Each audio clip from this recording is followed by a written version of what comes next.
আসসালামু আলাইকুম। এই এয়ারপোর্টের ভিতরে 2024 সালে সবই ঠিক আছিল। আজকে 2025 সালে এক নতুন দরবেশ বাবার আগমন হয়েছে। আজকে নাকি একটার বেশি দুইটা অ্যান্ডার ফ্যান কিনলো, এটাও নাকি অবৈধ। একটার বেশি দুইটা শার্ট পরলো, এটাও নাকি অবৈধ। আর দুইটার বেশি মোবাইল নিলে নাকি এটাও অবৈধ। এটা কোন 25 সালে আমরা বাস করতেছি? আর নতুন এক দরবেশ বাবা আইছে আমাদের প্রতিটা প্রবাসীদের ব্যাগ কাইটা কাইটা চেক করবে কেন? মোবাইল কি অবৈধ হয়? আমার একটা জিনিস মাথার ধরে না, আজকে প্রবাসীদের ব্যাগ চেক করতেছে, দুইটার বেশি মোবাইল নেওয়া যাবে না। এই আইনটা কেডা বাস্তবায়ন করছে ভাই? এই আইনটা কেডা চালু করছে এয়ারপোর্টের ভিতরে? অবশ্যই আমরা তার চেহারাটা দেখতাম চাই। দেখি হ্যাঁ প্রবাসীরা হুটকি মারা লইয়া বাঁচে কিনা মরে। আমাদের শ্রদ্ধেয় বড় ভাই শাহিন ভাই এবং কি শিপন ভাই, আপনারা প্রতিবাদ করবেন আর প্রবাসীদেরকে এই বিষয়ে একটু সচেতন করবেন।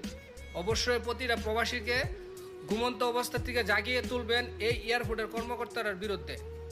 আজকে শুধু মোবাইল আর দুইটা আন্ডার ফ্যান কিনলো নাকি এটাও অবৈধ হয়ে যায়। মোবাইল দুইটার বেশি নিলে এটাও অবৈধ হয়ে যায়। এই নতুন এক দরবেশ বাবা আইছে, আইসেরা এয়ারপোর্টের পুরা নস্কা চেঞ্জ করে লেতেছে। আর এটার পিছনে ক্যাডা আছে, ক্যাডা এটাকে টেলটার দিতেছে, এটা অবশ্যই তদন্ত করতে হবে। আমার কথা হচ্ছে, তোমরা অবৈধ মাল পাইলে অবশ্যই তাদেরকে আইনের আওতায় নিবা। প্রবাসী হোক, আমাদের কোনো দুঃখ নাই। তবে মোবাইল তোমাদের কারণে আজকে অবৈধ হয়ে যাইতেছে, মোবাইল তোমাদের কারণে আজকে রুকায় নিতে হইতেছে কেন?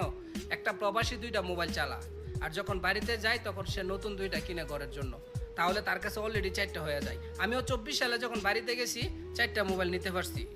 আজকে 25 সালে আপনারা আইসা প্রবাসীদের ব্যাগ কাইটা কাইটা চেক করবেন, মোবাইল দুইটার বেশি নেওয়া যাবে না।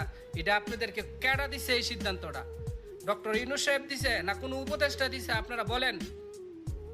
আজকে প্রতিটা প্রবাসী আপনারা অবশ্যই এই বিষয়ে কিন্তু সচেতন হতে হবে এবং কি প্রতিবাদ করতে হবে। আর যদি তারপরও সোজা না হয়, তাহলে ওই স্বৈরাচার সরকারের মতনই আমাদের টাকা দেওয়া বন্ধ করে দিতে হবে। সে হোক ডক্টর ইউনূস, সে হোক জামাত ইসলাম, সে হোক বিএনপি, তাতে আমাদের কিচ্ছু যায় আসে না। আমাদের প্রবাসীদেরকে যেন এয়ারপোর্টের ভিতরে কোনো হয়রানি না করে, আমাদের প্রবাসীদেরকে যেন কোনো রকমে আমাদেরকে বিভ্রান্তের মধ্যে না ফেলা ওরা।